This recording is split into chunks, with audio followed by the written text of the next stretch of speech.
BC కోటాకి సంబంధించినటువంటి కార్యక్రమం అయితే ఒకటి సీరియస్‌గా నడుస్తోంది. అందులో ప్రధానమైనటువంటిది ఏదైతే మన తెలంగాణలో జరిగినట్టుగానే స్థానిక ఎన్నికల్లోపు బీసీలకి న్యాయం చేస్తున్నామన్నటువంటి ప్రొజెక్షన్ చేసి, ఆ తర్వాతన కోర్టులో దాన్ని కొట్టివేయడం వలన పాత పద్ధతిలోనే ముందుకెళ్తున్నామని చెప్పడం.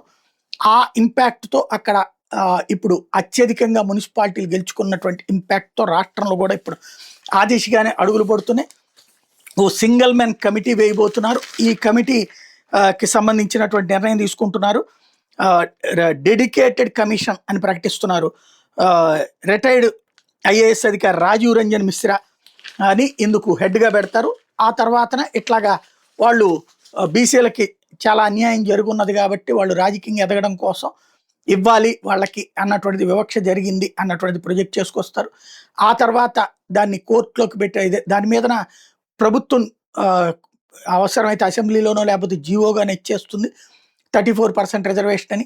ఆ తర్వాత ఎవరో ఒకళ్ళు కోర్టుకి వేస్తే కోర్టులు ఆపడం, అదిగో మేము చేస్తుంటే దానికి అలా పిటిషన్ వేసినటువంటి వాళ్ళు ఏ వైసీపీనో అలాంటి పేరు ఏదన్నా మెన్షన్ చేసుకుని ఆ తర్వాత జరిగేటటువంటి తంతు నడుస్తుంది.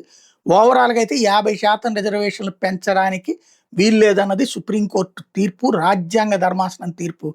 ఈలోపు ఏది చేసినా కేవలం ఆయా వర్గాల్ని సంతృప్తిపరచడం కోసమే.